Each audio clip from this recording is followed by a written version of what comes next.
Decorating Pages is a podcast dedicated to taking you behind the scenes of the designs of your favorite TV shows and films. Each episode, I'll be sharing design stories from some of Hollywood's most famous sets. Interviews from set decorators, production designers, directors, and actors about creating the look of TV and film, about their design inspirations, and stories that take sets from page to screen.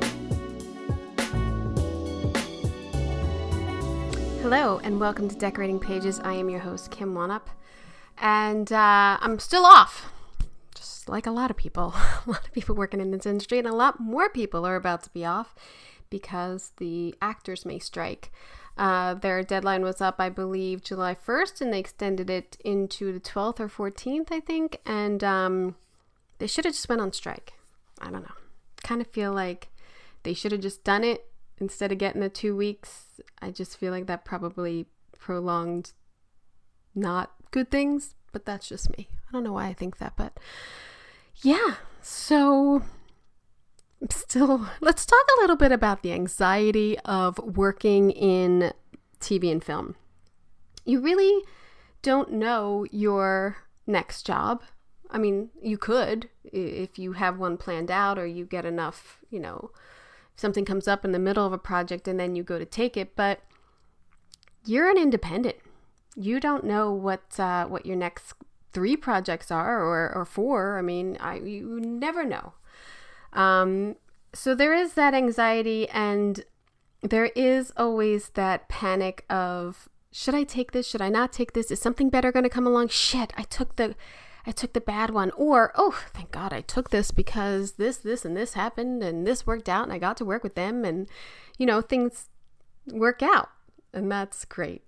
So there is always slightly anxiety of what is the next job. And I have talked about this before, being a department head, it's not that you're carrying people. I don't personally pay these people, but I feel responsible for some people and keeping them working and getting jobs. So, and I want to work with them and I want to keep us all together. And so you try to take things that you think will keep people together. And I have said, even at Bones, I stayed too long. And if it hadn't gone the way it went, I probably would have stayed longer. And it all worked out, but I had security and I knew, it was getting picked up, and, sometimes you stay at the party too long, but that's okay too. I mean, longevity in this business is a good thing. So, but I definitely have some anxiety now because I took the over on this like 100 days, but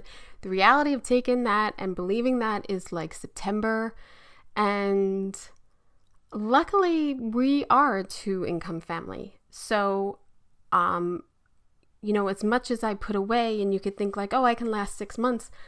Okay, well, what if it goes longer? And I know that our unions have set up some funds, the Actors Fund and other things to help. If anyone, you should look into that. You just have to give in your name and your local and I think your monthly bills, and they try to help people out with grants, and so there's little tiny things to help, but on a whole, it's scary.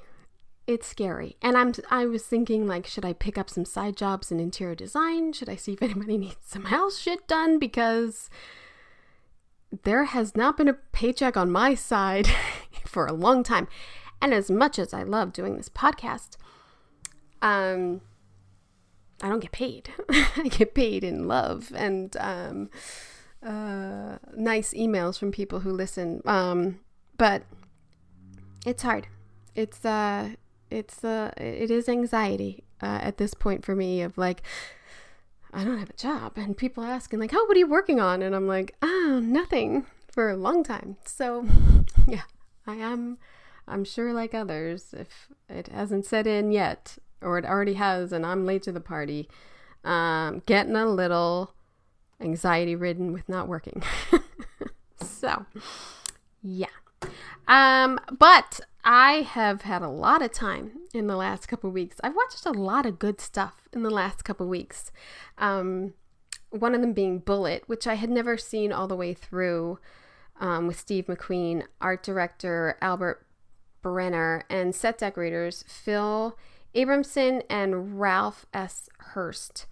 San Francisco, I think in the 60s, and cop drama, fast cars.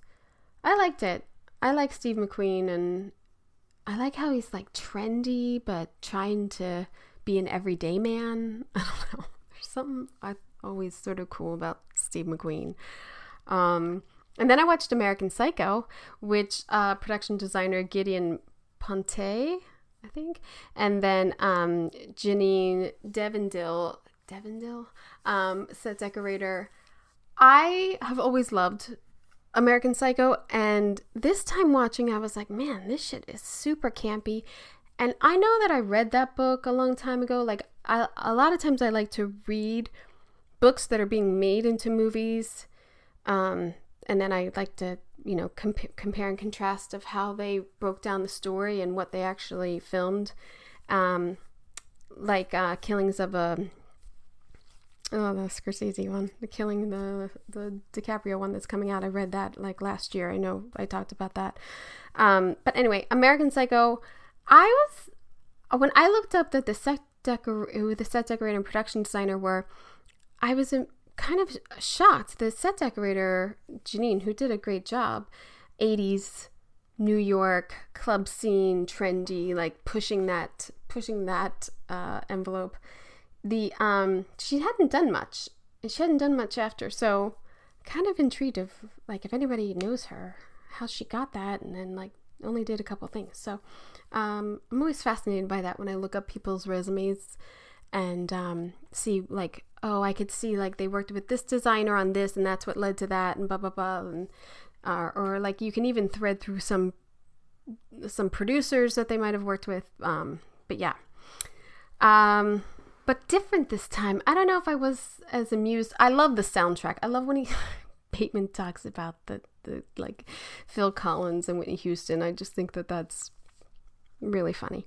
And the design of it, as I said, is like they're just pushing that 80s, which I love. Then I watched that movie on Peacock, Renfield, which I actually thought Nicolas Cage was playing Renfield. I didn't really know anything about it.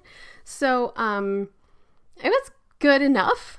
I think it wasn't fantastic, but it was good enough to watch, and the sets were good.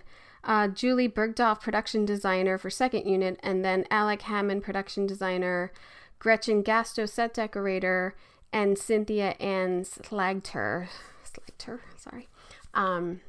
set decorator. I thought it was good. I mean, they have this really bold set with all of these blood bags hanging like a throne. I thought that was pretty cool, and their use of lighting in the movie, and it's not as I said, it's not great, but it's worth a watch. I'm telling you, it's worth a watch just to get some Nick Cage.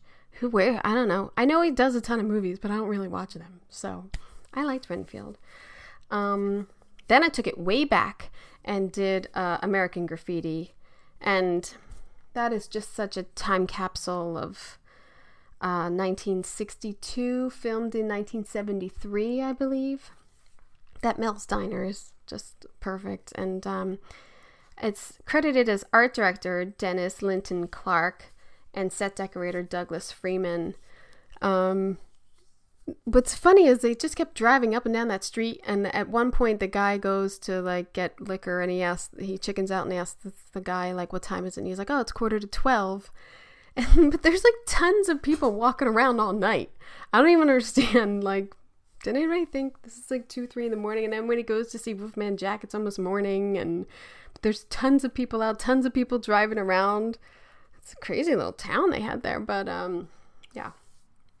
And then I went to the movies, which was awesome. To the movies to see Indiana Jones and the Dial of Destiny. Is that it? I loved it.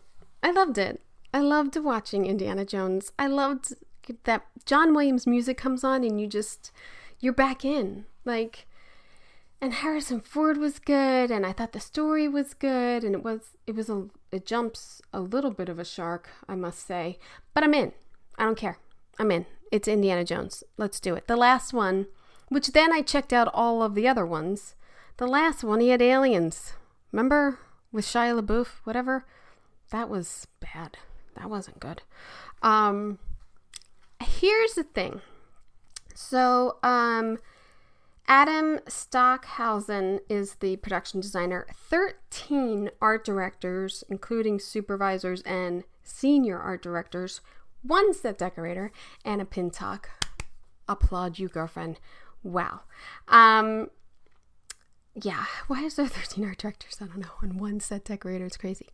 But here's what I had a tiny bit of a problem with, if anybody has seen it. So they do a little flashback in the beginning, fantastic. Then they go to like their, quote, modern day, which is like 1968, I believe, or 69. And they show Indy's apartment, and then they start playing this Beatles song, and then a lot of people he worked with have like English accents, and Phoebe, she's got an English accent. And I swear to you, I was like 25 minutes into the film, and I didn't realize that it was supposed to be New York City. I actually thought that they were in London, and like he had moved to London or something.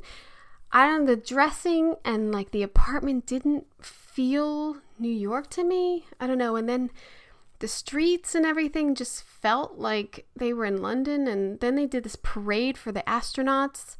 And I thought, oh, they must have had parades all around the world. Like, I was totally, not until they get down into the subway that I was like, oh, are they supposed to be in New York City?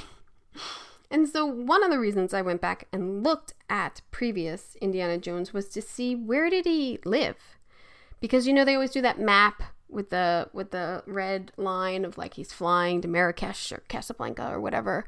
So number 1, he's out of San Francisco. That's where they start his dot. And then, I didn't watch 2. I'm not into it. 3 and 4, he's out of New York. So I guess he's always lived in New York City. I thought he lived in DC or LA because I remember that deco apartment. But yeah. So, but anyway, loved the film. Fantastic production design. And just fun to go to the movies. Just fun to like kind of be brought back into something that is kind of special in cinema. I really liked it. I wonder why Spielberg didn't direct it. He directed the other 4. Oh, so yeah, but that was good. So that was my what's one up watching this week. I watched a lot. I think I did well. I'm not caught up on Righteous Gemstones. I haven't watched much TV, mostly movies. So. And Housewives, but you don't want to hear about that. On today's podcast, I speak with production designer Tracey Collins, whose latest project, Power Rangers Once and Again, celebrates the 30th anniversary of Mighty Morphin Power Rangers and the franchise in general. Tracey, with the design of this show, Tracey aimed to maintain the essence of that original production design while infusing contemporary set pieces. It was absolutely great to speak with her. We coordinated timing and everything. She's halfway around the world, so it was an absolute pleasure to speak with her, meet with her, and talk about Mighty Morphin Power Rangers. I mean, isn't that cool? Doesn't that influence people? I love it. So I hope you enjoy. And calendars collide. All works for me. Anytime works. They were very happy that they could be a part of Mommy Research these past 2 weeks because they slightly knew what Power Rangers were, but now I think they're probably experts with how much we watched over the last week or so. Oh, really? So you obviously watched Once and Always, and maybe you watched other things as well. Yeah. I watched that. I watched the Dino Charge. We did that one. We did I did Best Morphers, I think it was. Beast Morphers. Oh, yes, Beast Morphers, yes. The Remember Beast that one. Yeah, with the episodes and everything. So they were totally into that. So, yes. Good. Now, Good. were you a fan of them back in the day? Well, we didn't have the show here. No? But no, not in the early days. No, wow. It was on cable, I think, but I guess I didn't have cable, or we didn't really have cable. I know. Sounds very backwater here, doesn't it? It's not. But yeah, I mean, yeah, I didn't have it, but it started shooting in New Zealand in about 2004, I think. Yeah. It had been shooting in LA for the first 10 years, and then they came out here. And so I actually worked on it as a costume prop supervisor first. It was a brand new project, and nobody really knew anything about it, but I loved it from then. I just loved it. And then I just I did that for a year, or for a season and a half actually. And then I just went back on with, my life, designing other things or working on other projects. Right. And then the opportunity arose again in 2014, where they were actually looking for a designer, and I'd already been designing for a number of years. And I thought, oh, I have to get it. I have to get this job. So I kind of went all out. When I say that, I just kind of turned up, but for the interview. But Chip, as he calls himself, Judd Chip Lynn, he was looking for a new creative team. I went along and I met him, and he was just like a big old kid. He was so much fun, and somehow we hit it off straight away. Oh, that's and actually we were sitting there, and I was sort of drawing. He's like, no, not that. And then I draw something else. He'd go, no, not that. But I knew we would have a good working relationship. And so then he just kind of hired me on the spot. So. Oh, well, that's always nice. I was looking, do you have a background in costume design?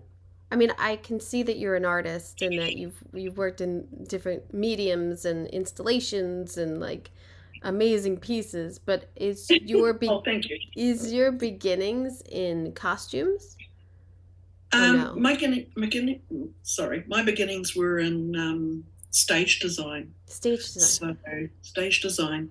So when I was a student at art school, a lecturer came down from the music school. There's a big music school up the road. They said, "Who would like to design an opera?" I was like, "Oh, me." So I designed that opera. And then suddenly I got a pantomime, then I got a theatre show, then I started doing musicals. So suddenly the last 2 years of my degree were actually full of theatre design. Oh. So I was doing set and costume. So when I left, I got an opportunity to work with different theatre companies, and I worked as a set and costume designer together. So I guess as a child and everything, I always loved fashion, and I remember, at school I was designing new shoes and designing hats and designing stuff and brooches and jewellery.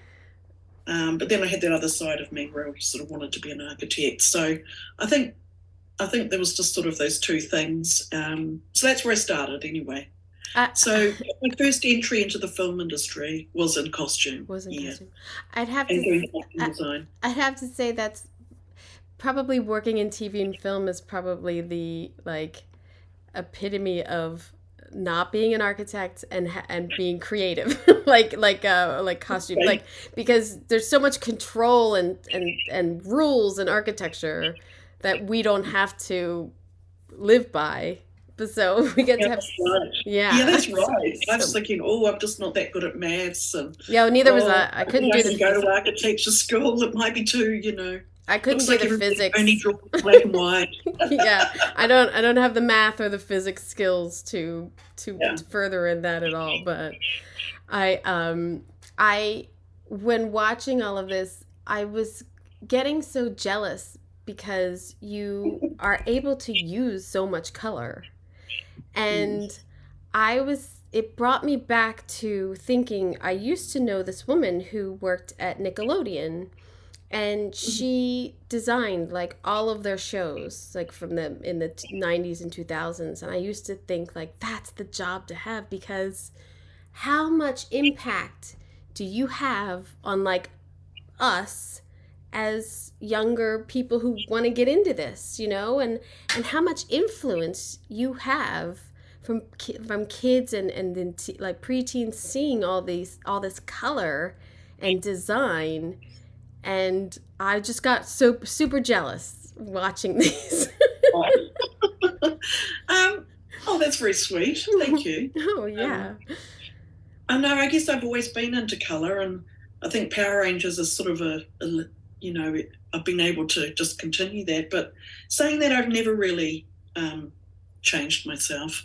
I've just always been into color, and so when I went to Power Rangers, I just kept doing what I was already doing, But it does seem like a natural fit, Yeah.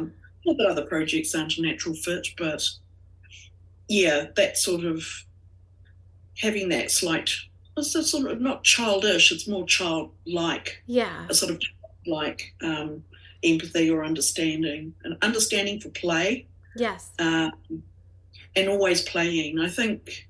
And that probably goes back to art school, Yeah. That probably goes back to when you're always experimenting and playing around with different materials. Yeah. And trying things. So, I mean, for me, I'm always trying to learn. I'm always trying out new materials. I'm always playing, if you like. So, I think, that's just a natural process for me, I think. And the colour is back to that. Yeah. Well, some people are very restrained and afraid of color. There is that opposite sometimes, and they're too afraid to use like orange or the brighter yellows or something. In Dino Fury, I wanted to ask about the Buzz Blast huge set that you did. Oh yes. That's a colourful one, isn't it? Yes, terrific. I was like, and they use it, throughout it was episodes on that one, right? And then I was like, how versatile is this set, and how beautifully done in an adult way, but it's so playful for children. Like when you present these designs to them, are they just like blown away of like, oh, we have to write to this? I would think they would be. A little bit. Yeah. A little bit, yes. I mean, I have a great working relationship. I was working with Simon Bennett, was on as executive producer for Dino Fury, and we just wanted to do something really, like the most amazing place to work. Yeah. We'd all been sort of reading a little bit about, Google and all these kind of fun offices with table tennis and, bicycles riding around and, this kind of thing. So kind of wanted to create the most fun place to work. I guess colour, it's funny because I guess there's a lot of different ways you could design this set, but I guess colour is just always at the forefront of my thinking and of my intuition. Yeah. Often colour comes first, so sometimes it is like I design the sets a little bit around colour. But do you have to like, because you can't, do you go with their colors because it's such a part of the characters of the Power Rangers, the pink and the yellow and the blue and everything? Like, are they very protective of like, don't use that pink or like, or Yes. We haven't had that conversation about them being very protective of colour. That's more just an instinct that I realise. I mean, if Sarah Voon, who does the costume design for Power Rangers, she's, she is going to put, she doesn't like to be cliche, so she doesn't put the characters exactly in there. Like you won't see the Pink Ranger all in pink, right, but she might have one pink accessory. So I am kind of aware to stay off those exact, and they are sort of quite primary tones. So I kind of look for those sort of secondary or tertiary tones. So often using sort of those sort of burnt oranges, those sort of yellowy oranges, all sorts of shades of paler blue, Right. and greens, or but greens that are a different green to the Ranger green. All of those colours are all like secondary colours, and they all work quite nice. I sort of look for the colours that work really nicely together. Yeah. So I'm trying to complement the colour. So yeah, I have this thing, even though there's a lot of colour, I'm really fussy about colour as well. Yeah. There are right tones and there are wrong tones. Yeah. And so I'm really particular about that. And for me, in that set particular, we don't want to see any purple or pink. Sometimes what doesn't look great is when every colour is there. So even though there's a lot of colour, it's still actually quite a controlled palette. So if it's going to be all in the oranges and blues, then they're a certain type, they're a warm tone, then I don't want to then see a horrible grey blue come into it. Do you know what I mean? Yes. So even though it is very colourful, it is quite carefully considered. Yeah. All of it's carefully considered, and I sort of work right across the board of the production with that, and all of the props and all the dressing elements, they all fit into that. So I spend a lot of time on mood boards and colour palettes, and I always choose all the paint and everything. Well, yeah. So, are you designing the props also? Yes. Yeah. But sometimes with Dino Fury, the hero weapons have already been created because they've been created in Japan. But it's any new prop that comes into it, of which there are loads. There are loads of props. So yeah, we design everything. We design everything. And pretty much. I'm going to call it like their command center in Once and Always. With the space images on the walls, and you have have integrated the lighting so nicely to make this like more. I don't know if I feel like I'm on a spaceship, but I feel like I'm in a space. I actually can't even connect to where that space is right now. Like, I don't know how'd they get there. I don't even know. Thanks to technologies. Now I forget how they even got there. I don't know. But because I was so focused on your lighting and the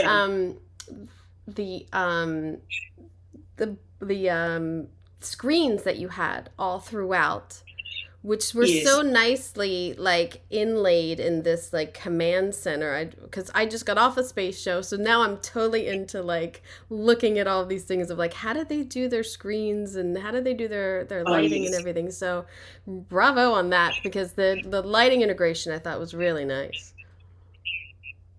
Oh, thank you. That was something I was very, very conscious of for that set, because with Once and Always, I guess I was looking quite a bit back at the original MMPR, and so I sort of looked at that sort of circular shape that they had in that original set, and I really wanted to still keep that shape, but I really needed to ground the set and make it, much more contemporary for a contemporary audience. Right. For me, over the years of the last couple of seasons of Power Rangers, I've really become so excited about integrating all the lighting, or as much lighting as possible. The production really likes it because, one, it looks fantastic. That's really the main thing. Yeah. The DOP likes it because we're collaborating in the pre-production process, and also it means they can come in on the morning, start shooting, turn the lights on, and we can, start shooting. Dim it, do whatever. They're ready. Yeah, so, and also just the impact and just the sort of graphic definition that it creates within the set. It can give it a really high-tech sci-fi look. Yeah. So the set actually was quite simple in the sense that it was a circle of tall flats, if you like. Yeah. And I just had this strip that was, right sort of at eye level all the way around, or, at a good camera angle for when the characters were standing in the inner circle. We designed the graphics. Those are actually light boxes, but I wanted them to be completely flush with the surface. Oh, excuse me, dry through in the morning. Yeah. So we wanted, so I wanted us to feel like we were in a room that was looking out to space. So that's why we sort of I created those sort of windows. I worked with a graphic designer. It's going to have a drink of water. Oh, yeah. And then I think the other part of it for me is what the kids love is all of the fighting scenes and the stunts and everything.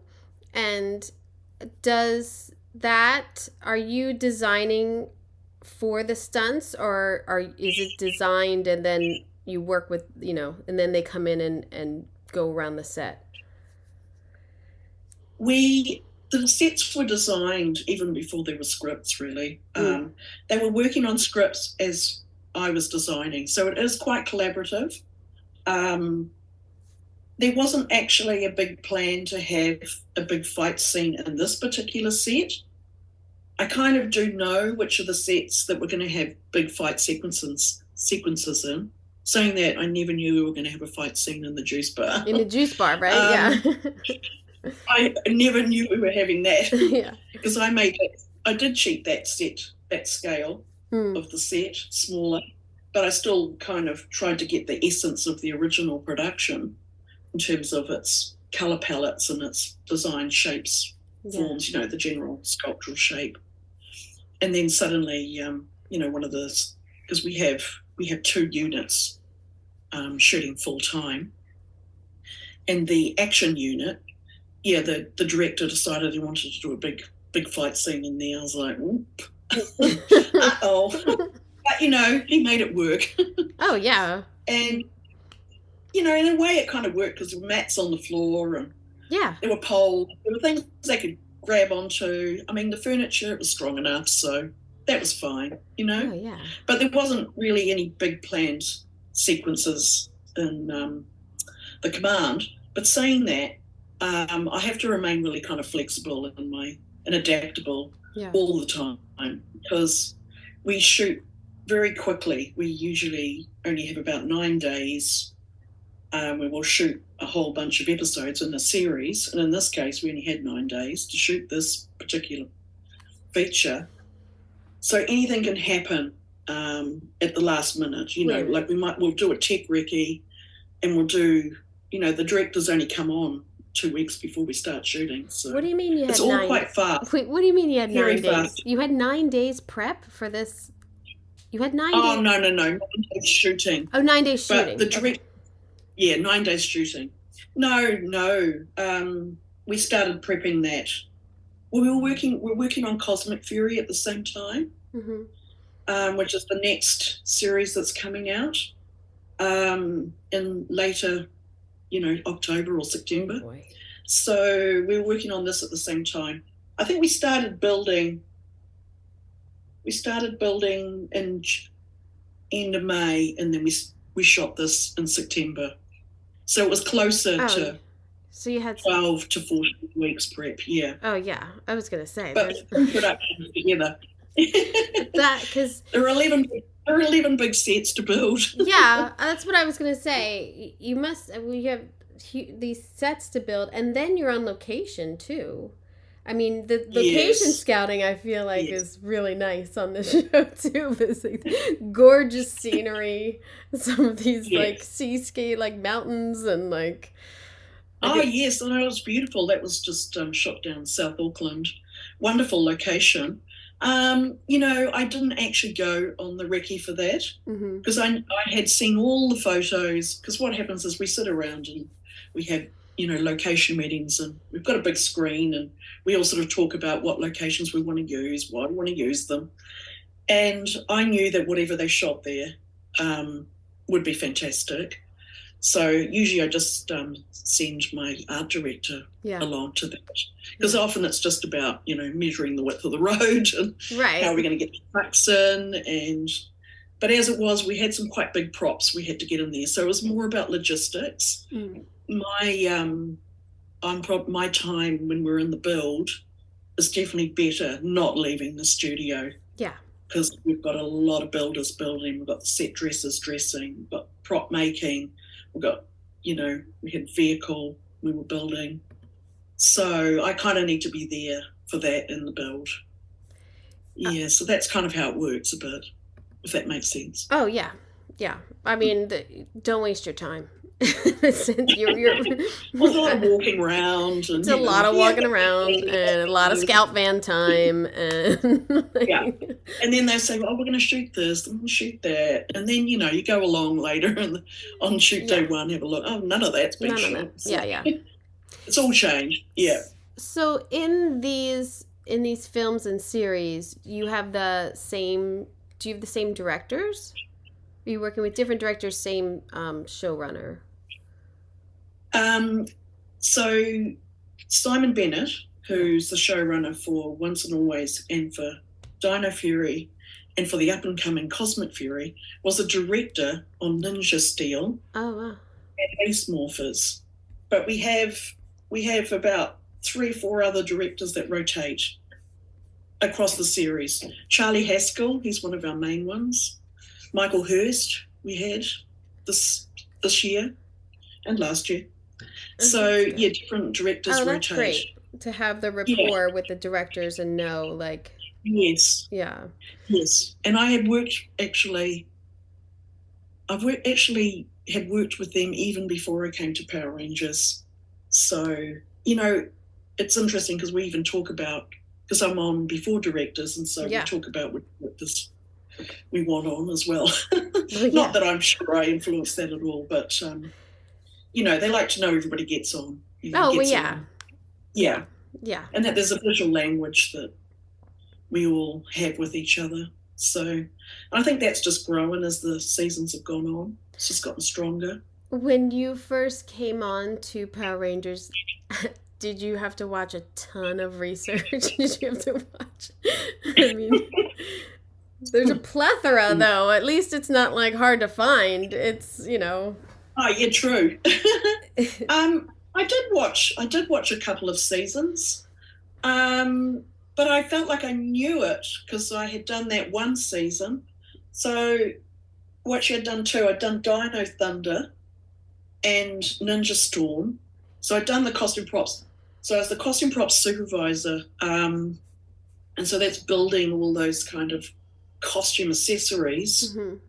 I had a real kind of inner working of the stunt action. That was kind of a strength of mine. And so I kind of knew how it all worked. So when I came on, I kind of knew how it worked. So I had an advantage. I had an advantage when I came on, 10 years later as production designer. Isn't that crazy that it came back round to you? Yeah, but I couldn't believe I never thought when I was working there earlier as a costume prop supervisor that I'd come back one day as a production designer. Yeah, that's awesome. But of course, in that meantime, I'd done lots of production designs, so I know. I suppose it was. You have a fantastic website, and thank you. And in looking at your other work, and I feel like you have such a different palette, obviously on other shows, but like the costumes and the design of everything is so beautiful. And thank you. Like especially like I was looking through. I hadn't seen When We Go to War. Oh yes. Oh my gosh, that looks amazing. That's like a huge project you had, and that was a huge project. Yeah. Yes. Yeah. Yeah, it was. And actually, that was really beautiful to do. Because I was actually just doing costume design for that one and not production design. But there were hundreds and hundreds of costumes, and of course, it was set in World War One. So there was also huge amounts of military costume to create. And we had really, quite remote, I say remote, they were all quite close to Auckland locations and, tricky landscapes we were shooting in. But yeah, and there were a lot of characters and they had a lot of clothes. Yeah. So I really enjoyed that. And doing all of that corsetry and I'm obsessed with fabric. I love fabric. And on a production like that, I'll just hit, I have a buyer actually, but who will run out and just get every single fabric sample there are. And I just start arranging all those fabrics and, those ones are going to probably be for this character. Yeah. Yeah. I've got to work that way a bit. And then at the same time, I do lots and lots of drawing because I love drawing as well. Mm. And and then it just starts evolving, I always try to dig deep inside get right into the character and imagine all of the actions that the characters might do. And I do that a lot with production design as well. Yeah. I really kind of like to think about what kind of props they will have or how they move, which, I think about all their entrances and exits and where they're going to sit, which chair's theirs. And so the same process happens with costume as well. Do you find it hard not doing costumes on Power Rangers? I don't, because it's so huge. It's so huge. But yeah, I have my moments for sure. Yeah. I have my moments where I think, I might do that. I might do this. But actually, Sarah, Voon and I have a really good rapport, and we've now been doing this together for 5 seasons. So, so we're sort of in the same, she's fantastic, and so we get on really well. So I'm okay with it. But yeah, I do have a little moment. I do, and I did too when I was doing costumes for When We Go to War. I was thinking, I'm not sure about that green.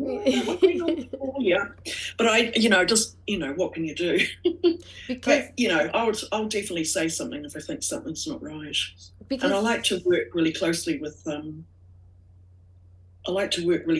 lighting. Yeah. And all of those tones and all of those lighting tones that are going on to people and onto sets. And back in the day, which was only a few years ago, we were using more gels. Yeah. But choosing gels but just selecting, working closely with them on LED tones as well, which we're using a lot more LED now, but still really involved with that. So try to get it. I'm involved with everything, really. Oh my God, sound like a control freak. Well, that's what I was going to say, because on your site for Dino Fury, you have the character design of Solon, and that, the boys loved that guy. So I was like, when I saw it on your thing, I was like, oh wow. Were you intricate in the design of that character, the costume and the costume on the costume? And I love I do love designing those quite interesting characters. I guess that sort of has come from theatre as well, where I did some pretty opulent character designs. I'm probably better at that kind of character design than sort of fashion styling. I'm much more design from scratch, concept, like building a character, working out all of their personality attributes in conversation with the director or producer, and then kind of designing from the ground up and then building it, because I guess I have quite a big building experience as well. I loved Solon. Solon is probably one of my favourite. I love the feathers. I love the feathers in the back. Those are fantastic. Yes. I know. And I loved, because it was a she. Solon was a she, and she was wise, and she'd been in this big battle 60 million years ago. Yeah. But she had rebuilt some of her armor, and so there's always this massive backstory, and that part of that massive backstory, that just comes from me. Well, it has to, but we do it all the time. we all have to do it all the time, because we do. You have to. This guy likes cats. I don't know, you have to make it up. Right. And that's how you can actually just sort of get a fantastic design, is by Because I guess those characters need to be designed earlier. Often I design them because I also did some for Once and Always. We did the Mighty Minotaur Yeah. and Snizzard, and also the mask for Robo Rita. But those things often need to be designed earlier. So I did do them actually before we start doing the sets, so that we could get them made in Japan. There's a company in Japan, Toei, and they're very good at making these characters. So we kind of got those. We get them pre-made because they're very stunt special, you know. Yeah, that's very intricate. Roto Rita's very intricate with the staff and the like Queen Elizabeth, the crown, like. Yes. Yeah. So, I mean, I actually only did the mask and her prop. Sarah Boone did her actual costume because that was fabric, you know, and she's, you know, their costume department is all set up with all the fabrics. There's no point us trying to tackle that in the art department. Well, no. Yeah. Don't do more than you have to.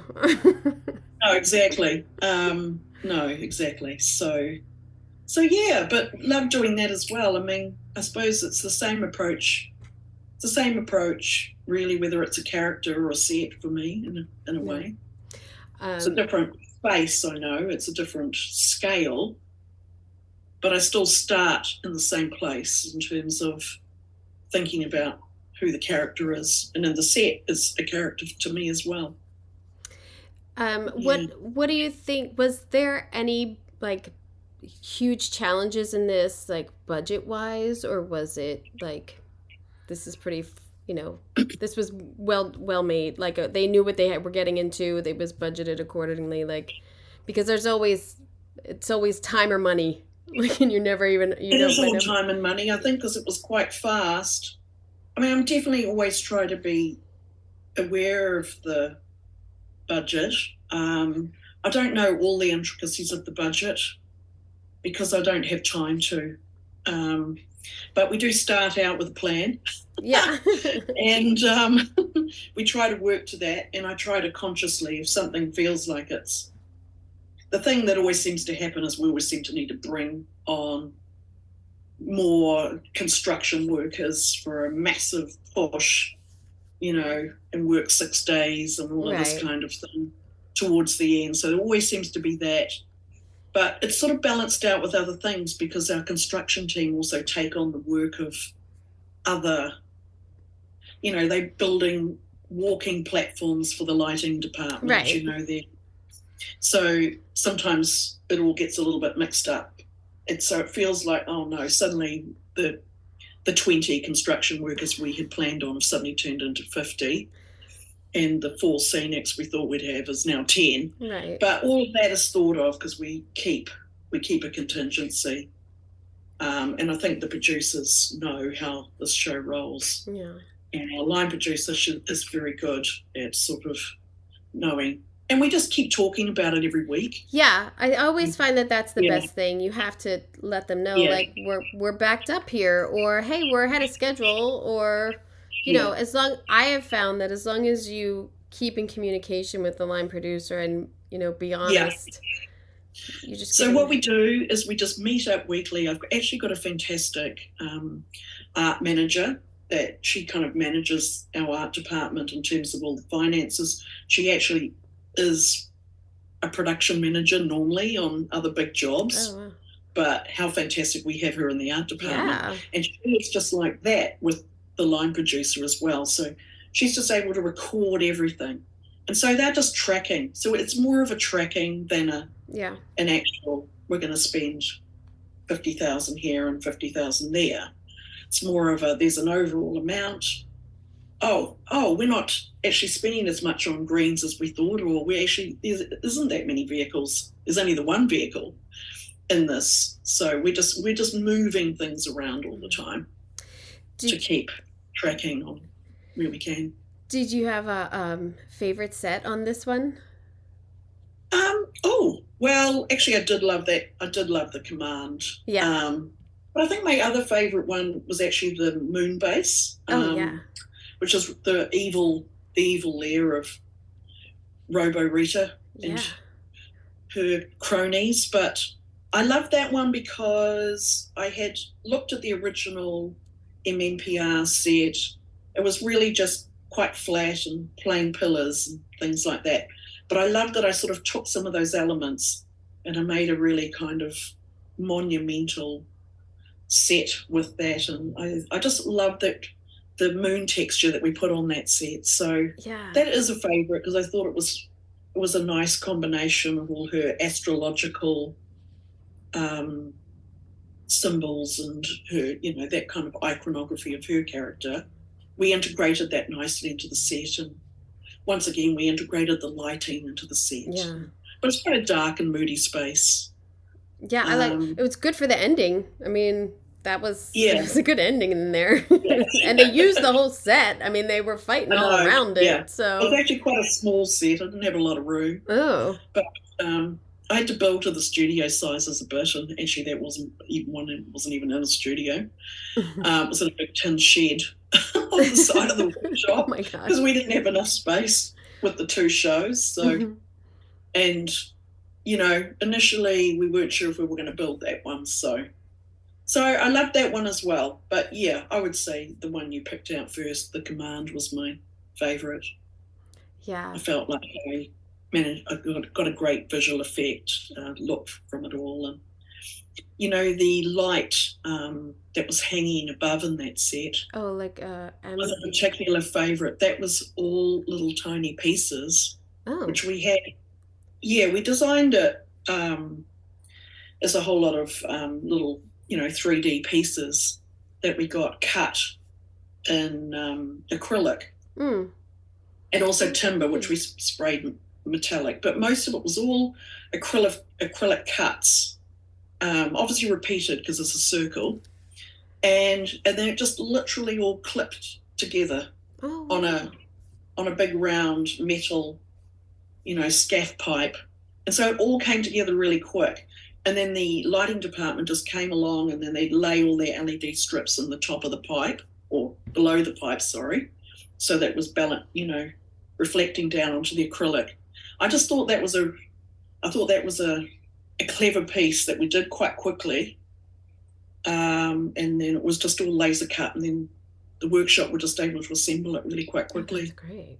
And I thought it was effective on screen. Oh, yeah. So. It looked like an amulet or something, like something powerful above them, or like a power source or something. Yeah, that's what I was kind of... Yeah. Yeah, it's kind of, there's this sort of underlying theme of, the Power Rangers working together, saving the universe. There's this kind of feeling that I try to get into all of the design, particularly for that set. Were the actors like just in awe of the reproductions of like the juice bar, and like did they love it? They were actually. They were. We were like, oh, okay. There was one particular scene, I think, in the juice bar. Well, actually, the juice bar neon sign. Yeah, well, yeah. But I think there was a scene where they're sort of it's at the end of the show, and they're having smoothies. But we got the same kind of, well, I know it's plasticware, but, because it's a bit 90s. It's but the same, yeah. But we got that, and I remember the actors going, oh, my God, it's the same smoothie. But, just a lovely small detail like that was really nice. Oh, yeah. I'm sure it had to be, like, mind-blowing for them, too, just to be like, oh, my God, like, all these years later, and we're here. Yeah, they seemed very excited, and they were very generous, and they were very into it, and it was a great process. There was a bit of we had a bit of COVID sort of you have to wear a mask here, and for us around them, so it wasn't quite as I wasn't actually chatting with them every day in the way that I might normally. I say normally pre-COVID. Right. So at the time, it was a lot of waving with masks on, but yeah, the actors were very into it and very generous. They were very energetic and really lively, and yeah, I think they had great process with Charlie, the director, and Simon, the producer. There was a lot of talking and, a real sort of depth to it. Yeah. On that level, which was really nice, I think. Well, I think for someone who, like, my younger brothers were into it, they were all Yeah. about it. So I wasn't into it, but I obviously had watched it because they watched it and then knew of it, and then all of these years, and was thinking that of like, man, these people look pretty good for like 30 years later. Like they're still hopping around. They're pretty good. They did. They looked good and they were fit. Yeah. Yeah. I was like, ooh, okay. Yeah, good for you. But the life of an actor, you kind of, I guess. Yeah, that's all you got to do. Yeah, it's not all about that, but it's partly about that. So you have the next Power Rangers you're working on now, or did you finish that? We finished that as well. It's actually still in post. Oh. So I think they're halfway through the, that sort of visual effects and post sound process. So that will come out later in the year. I mean, I can't talk about that really, but no. I'm very happy with the designs of it. Oh, good. Well, I'll be watching it now because now I got two fans up there. Are you working now? I'm not actually at the moment. Nobody's working over here either with the writer's strike. No. So. It's a bit funny. It's sort of gone a bit quiet. Yeah. Which I was okay about for a month or two. Now I'm like, oh, it's 3 months. I'm a bit like, okay. But that's all right. I'll just do some painting until something turns up. But yeah, I think there's a bit of review going on of our sort of incentives to get things back down here. I mean, we never do Power Rangers every year. We usually do it every second year anyway. So just because of post-production, so it has always been a sort of year on, year off. So it's not like I've just done it completely since 2014. So I've always done other projects in between. But it's very quiet. Not many people working here at the moment. I wonder if the writer's strike will force things to go, to other countries. So you might get busy. That might help New Zealand. Yeah. You might get busy quick. Yeah. It depends on the type of productions, of course. But that's right. That might help. Yeah. That might happen. Are you watching anything that you find inspiring right now? Oh, I watch everything. Oh, me too. Well, what was I watching last night? Because I watch everything, and so my memory, it's terrible. I was like, what did I watch last week? Obviously, I'm watching all the normal popular things like Succession and everything. But I'm watching Silo. Silo on Apple TV. On Apple. Oh, I see. I saw the preview for that. Is that good? It's good. Yeah. I mean, I quite like sci-fi sets and... Yeah. Oh, I feel really bad. I don't even know who's designed it now. Oh, I know. I always have to look it up. But anyway, it's fantastically designed. That's all I can say. I did actually look. I always look up who designs everything, but I have a terrible thing with names unless I write them down. Have you seen Bad Sisters on Apple? I love it. It's on Apple. Yes, on Apple TV. So it's called Silo. It's just dropping an episode a week. A week at the moment. I've watched about 3 or 4, 5. Yeah, so I love. So I got really excited about that last night. What else have I been watching? Oh, I watch kind of fun and fruity things like Marvelous Mrs. Maisel. Yeah. I like that kind of show. I love that. But then at the other end, I like really quite sci-fi, sci-fi shows. So what else am I watching? I'm watching The Great. The Great, yeah. I watched that. I watched the sci-fi show The Ark. It's on, I think. Oh, Peacock. Yes. Yes. I watched all of that. I have. Yeah. And we can't see that here. Damn it. Oh. It's not on any of the streamers yet. It's only on, I guess, Sci-Fi Channel. We don't have that here. It's on Sci-Fi and then Peacock. Do you get Peacock? No. It's like NBC. No. It's like streaming I NBC. could track it down. I could probably track it down somehow online. But trouble is, there's so much to watch, isn't there? I know. And it's all good. Everyone, we're all working so hard. It's all good. I mean, I watched the trailer of The Ark, and I thought it looked fantastic. Yeah. It does. It's a good. I know. I've got my eye on watching that one. You're right. Spaceship. I'm glad you reminded me of that. I was only thinking about that one about 3 or 4 weeks ago. Thinking how amazing that one was. I just binged Bad Sisters on Apple. Oh yes. Yes. Good. So good. Love that. Yeah, watched that, binged that. But I think I did that about a year ago, that one. Yeah, I was late. That's right. Yeah. Hello Tomorrow's quite fruity, isn't it? Yes, I love that. Fun. I love the design of it too. Yeah. Yeah. So I don't know why, I've still got a couple of episodes to watch. I keep jumping around all over the place. I've got to see The Ark. I'm going to track that down. Have you, if there was any movie or any TV show that you could design, what would you choose? Ever? Oh, goodness. Well, I'm very excited that they're making Blade Runner in Ireland at the moment. Well, they've heard that the production's just halted. I mean, the idea of something like Blade Runner would be amazing. I really loved Picard. So I just watching that. I thought that was fantastically designed and fantastic story. I love Star Trek Discovery as well. Mm-hmm. It would be an absolute dream of mine to do a show like that. Yeah. And I guess I do look at those shows a lot, and I really aim for trying to get somewhere near that in the designs that I do in my own smaller budget shows, but I still try to get the epicness of the... But I would have to say, because I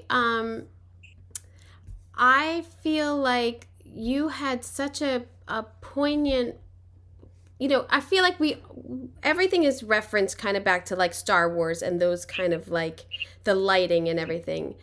But you had in the design when they're in like their spaceship, their command, like that lighting and being like more slanted and like on them, like I would assume it helped light them and everything. I thought that was fantastic. It's designed to light them. Yeah, it's designed to light them. Yeah, I'm all about the angles. But that's having really good conversations with the DOP right before we sort of start designing. But I guess I kind of already know these things a bit. But then I'll always get him in, for a day when I've kind of got some of the designs all kind of, I sort of know what I'm thinking of doing.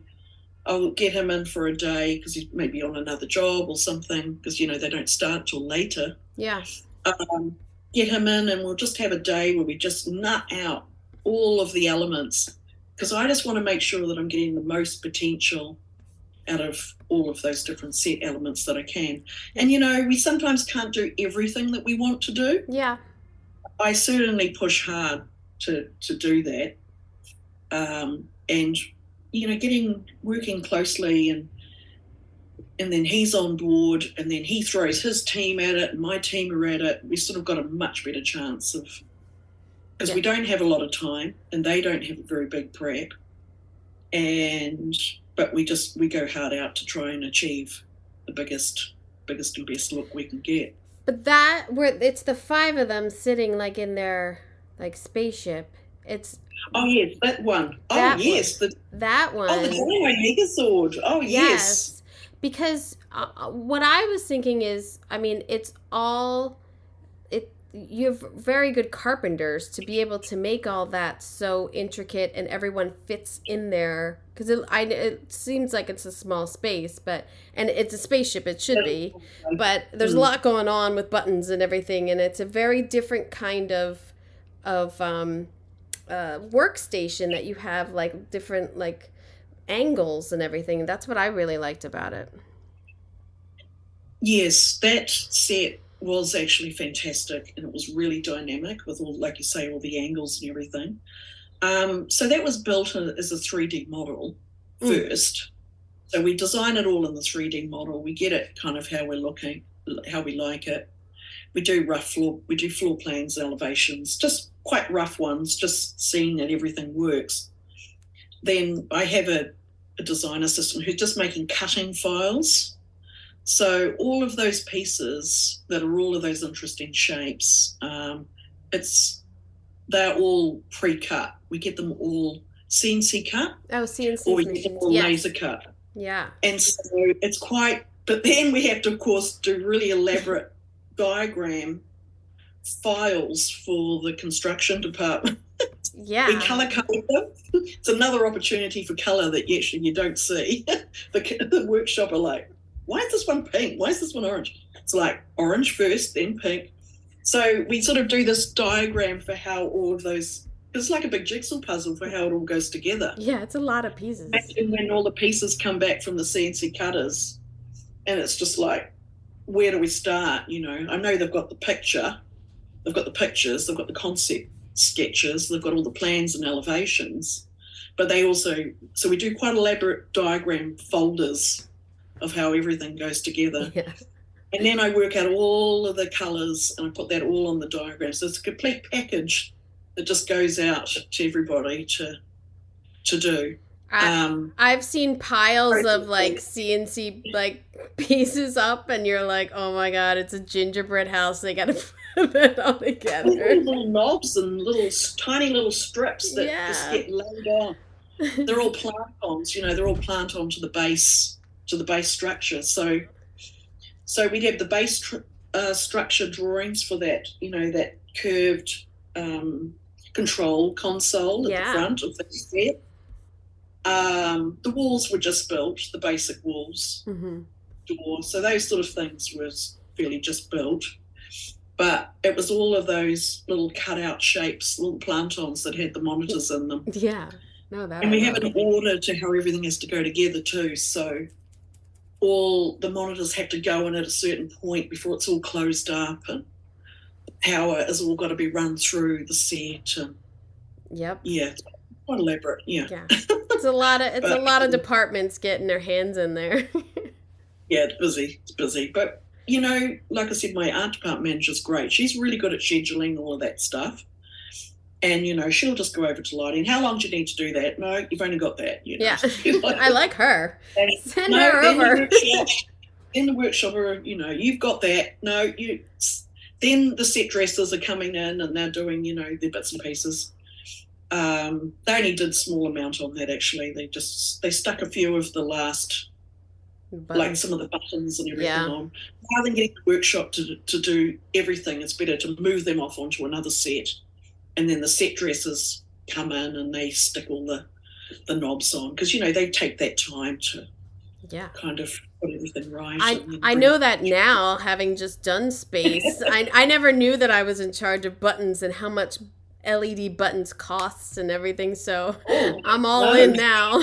It's a lot. You're going to be drilled in, and because I've got to sit flush. And I know. We had like. What were you working on? For All Mankind.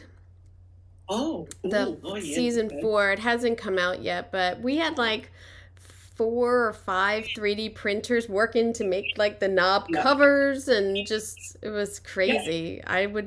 I was like, I never knew I would be doing, like, in charge. I don't even know what's going on. I don't even know who gave you that drawing to make that, but cool. Let's just make these buttons and get them on there. It's quite good, though, isn't it? It's quite fun. Yeah. The sci-fi and, like, the space stuff is, like, super fun when you get to do it. It is. It's a lot of pipe, too. There's a lot of pipe. Yeah. There is a lot of pipe. Yeah, we even had pipes in that set too. We had pipes going back. Yeah. Having pipes going down like this and back like that. Sorry, me waving my arms around, but they do sort of help create that perspective and that angle and that, draw the eye in, it's that sort of old Renaissance concept of drawing the eye into where you want it to. So, we use a lot of pipes. We use a lot of PVC pipe. Yeah. Yeah, by stock.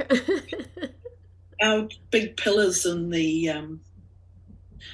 in Robo Rita's Moonbase set, they're a big cardboard. Yeah. Those are big cardboard ones, the ones that, you pour concrete into in a building site. So. Well, yeah, because to get the plastic would be like a ton of money. So it's better just to get it and paint it. We have the capabilities. Exactly. We had one massive custom build tube, and that was the tube that was at the back in the command. That was the old Zordon tube that had the crack in it. Oh, yeah. That was actually 1,200. Sorry, I don't know what's that in inches or feet. I don't know. So 8 just feet? trying to think what that is. It's about 4 feet. I'm off. Diameter. So we had that we did that as a custom build, but Nice. that everything else we were able to get Oh, wow. off the shelf as such. We still have so much shipping problems here and getting things, and everything's still so delayed since COVID, I find. So we're always lucky to find like a dozen of something. It is quite hard, isn't it? Yeah. I think we have had troubles like that too here in New Zealand. Yeah. I think it's really the kind of timber that we were using. I think timber's the big thing that's been hard here. Yeah. I think it's more for house building, because the kind of timber we use is quite that sort of cheap, easily fractured timber. Because of course our sets are temporary, so we're kind of just using MDF and that kind of sort of skinned, timber that we skin on cheap pine frames, So we're not really using any fancy timbers. We do a lot of plastering, obviously, and everything's, how we obviously get the look, as most people probably do, is in the scenic finishes, of course. Yeah. Yeah, we make it as cheap as possible. You're only as good as your scenic painters, really. Oh, true. It's true. They'll they can really bring it to life, can't they? Yeah. Well, I want to thank you. I also want to tell you, I tried to explain to my boys where you were on our globe. Oh, yes. And then I was like, she's living in tomorrow. She already lived today. She's living in tomorrow. And they were like, Mom, what's the snack for? Like, they couldn't get it. So they'll get it one day. Yeah.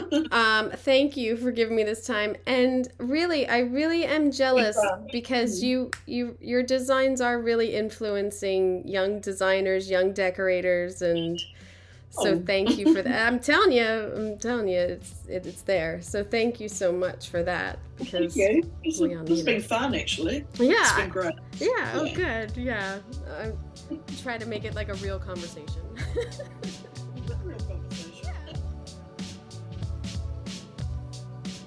It's so much fun speaking with production designer Tracey Collins. And I like I said, my boys love doing the research with me. They got really into Power Rangers, which I had not introduced yet. And I guess I was talking to my brothers who were younger than me about it, and they were like, oh yeah, the original guy's in it, and they even checked it out. So yeah, it was good. It was fun. It was fun little research. I feel bad because I talked to her in like May. I think early May I talked to her. And then, we had all the Emmy interviews, so I haven't been able to put this out till now, but she was an absolute doll to talk with, and I just loved hearing her process and how involved she was in the costume design, and then, just pulling it all together and then coming back to the series after years and working on it. Yeah, I thought that was super interesting. So you never know. It's like I was saying before. You never know where you're going to end up.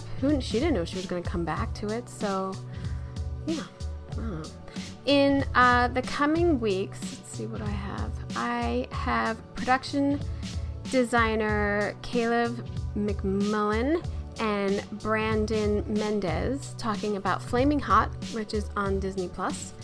And then I think I'm finally going to put out the episode I did on budgeting, which I did, and then I gotta update it, but we just had so many good ones. And Emmy nominations come out tomorrow, so we'll probably get a lot of those people to talk to too, I hope.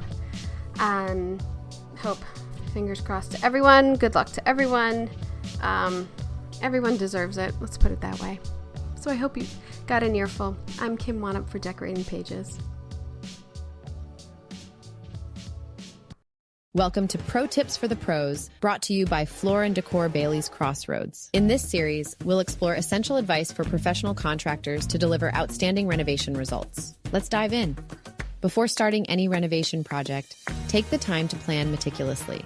Assess the customer's needs, budget, and timeline to ensure a smooth and successful renovation process. Thank you for joining us for this pro tip on planning thorough renovations. Stay tuned for more expert advice brought to you by Floor & Decor Bailey's Crossroads. A lot of people tolerate ordinary. Ordinary bathrooms, kitchens, entryways. Well, not on your watch. If you're a pro, you've got a new partner in town. Floor & Decor. From tile to wood to stone, Floor & Decor has more styles and job lot quantities of Schluter, Mapei, Laticrete, and other brands pros trust. Come see a whole new way to wow with Floor & Decor. Coming soon to Bailey's Crossroads.